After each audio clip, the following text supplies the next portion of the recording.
સિહોરના ભાણગઢ ગામે પ્રાકૃતિક ખેતી અંગે તાલીમ યોજાઈ। ભાવનગર જિલ્લામાં સિહોરના ભાણગઢ ગામ ખાતે પ્રાકૃતિક ખેતી અંગે તાલીમ યોજાઈ હતી। આ તાલીમમાં પ્રાકૃતિક ખેતીના મહત્વના ખાતર એવા ઘનામૃત અને જીવામૃત વિશે ચર્ચા કરવામાં આવી હતી। તેમજ આધુનિક યુગમાં રાસાયણિક ખાતર અને જંતુનાશક દવાઓના વપરાશને બદલે પ્રાકૃતિક ખેતી અપનાવવા પર ભાર મૂકવામાં આવ્યો હતો। આ ઉપરાંત બીજામૃતનું મહત્વ અને ઉપયોગિતા વિશે વાત કરવામાં આવી હતી।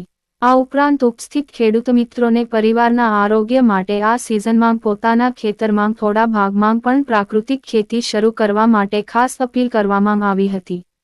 આ તકે પ્રાકૃતિક કૃષિની ઉપયોગિતા અને તેના જુદા જુદા આયામો અંગે માર્ગદર્શન આત્માના પ્રોજેક્ટ ડાયરેક્ટર શ્રી જે.એન. પરમાર દ્વારા આપવામાં આવ્યું હતું। આ તાલીમમાં ખેતી અધિકારી શ્રી હિરેનભાઈ દુમાણિયા, શ્રી દેવાંગભાઈ કરમટિયા, શ્રી ગોરલાબેન કુવાડિયા દ્વારા ખેડૂતોને પ્રાકૃતિક ખેતી વિશે માહિતગાર કરવામાં આવ્યા હતા। રિપોર્ટર ભાવેશ દવે, અમરગઢ।